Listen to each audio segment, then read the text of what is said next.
cooperative, aspirational endgame activity in Destiny. It's unlike the strike activity in that it requires cooperation, it requires communication. The activity is actually going to take you and your group of 5 buddies, it's 6 players, into a place that you've never been, a place you've never gone, and a place that you will return to frequently, and demand of you things that you've never even really been asked to do in a shooter before. What we wanted to understand is how to make an experience that married with the action game. How do we make something that leverages all of the feelings of the raiding that we understand from a game like Warcraft or EverQuest? Cooperation, relying on each other, teamwork. And how do you marry that with a game where you jump, shoot, have abilities, supers, grenades that you activate, like all of that stuff? How do you bring those things together? And then, on top of all of that, create an activity where everyone in the activity has a job, they have a role.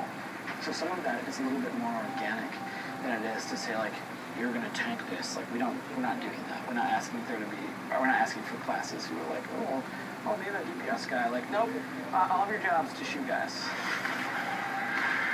By convention, it's trying to build you guys into a group that forces you to work together or asks you to work together and to get through it. It's not an activity that we expect you to get through first time through. Unlike a bunch of the other activities in Destiny where you begin the activity at, like, let's say you picked a level 22 straight playlist, everything in that activity is going to be level 22. It's going to be consistent. If you're level 26, you're going to have some relationship to it. You're going to be more powerful than that activity. In the raid, when the raid begins at level 25, it's not where it ends. Part of going through the raid is the journey of gearing up, acquiring, like, building your arsenal to react to the situations that it's going to ask you to go through. Bosses, obviously, you're going to have big, cool bosses. I think that we've given people a taste in strikes of what the bosses are and what they can do. The raid bosses are different. They're still big monsters, much like what you're going to have seen. They're still scary, but they have a bunch of abilities that are unlike anything you've really experienced in a shooter before. Raids are a really big bet for us. It's a big risk because the activity requires you to have a group of 5 other friends to play with. Like, if the worst thing that happens is you get your group together and you all have a great time, you make your way through the first difficulty level of the raid, like, wow, that's gotta be awesome.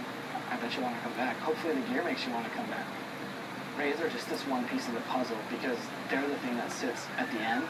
They're the thing that a bunch of your goals to get that gear. Like, the game sort of begins, and hopefully Destiny begins for a bunch of players at level 20. You can get into strikes, so you're gearing up in the strikes to get your character level up. After level 20, which you've earned through XP, that number's going to change, and its meaning is going to change to you. This is about building an arsenal where you have all the weapon archetypes that you like, all the damage colors that you want to chew through enemies' shields. All these things, you're going to build an arsenal. The next part is a suite of activities that we're building that occupy different spaces on that spectrum. So that's where we get into what can I do today when I log in? What's the director got for me today? That's things like the daily story chapter. Like, when I log in each day, there are a couple of options. It's different stuff that I can do with XP bonuses because I want to continue to level up my character, my build, the talents on my gear, etc. Other stuff, and these activities are called nightfall activities. Nightfall activities come in 2 flavors, daily and weekly. They have extremely exotic rewards. One of them awards a currency that lets you buy the most powerful arcane gear in the game.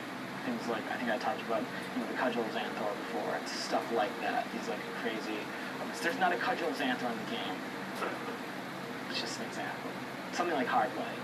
Something like Bad Juju. A weapon that is rarely available. It's hard to find. And this is how you get the currency to do that. So another part of the end game for Destiny, in the same way that we're talking about activities for every move, we want to have activities that occupy the range of challenge for you. If you're a fresh level 20, you can play the Nightfall daily activity at level 22. It's going to be hard. It's going to be challenging. But you can get through it, maybe. Maybe if you have some friends. The weekly Nightfall activity is something that pushes all the way out as far as the leveling allows you to go in Destiny. So it ends up occupying at the far end of the spectrum this extremely high gameplay investment challenge. Like, it's both the toughest guys we can throw at you, that's going to require the best gear, and it's going to have a bunch of modifiers on it that make it even harder. Like, if you're an Arc Titan and there is a modifier on the activity, all arc damage is dampened by 75%, a whole bunch of stuff in your build is going to be bad. Like, you're going to be nerfed, and maybe it's going to make you look at your character and go like, oh, I should go level my void build so I can still deal a bunch of damage with my grenades. Or I'm running arc weapons, like I should switch. I should go get a void shotgun. That'll be better for this activity. The end game is basically about finding the balance for us as we're trying to build the content between investment challenge, gameplay challenge, and at the far side, cooperation challenge. We want you to build a character of legacy, something familiar that you look at and log into, and I certainly hope that that's what we're set up to deliver.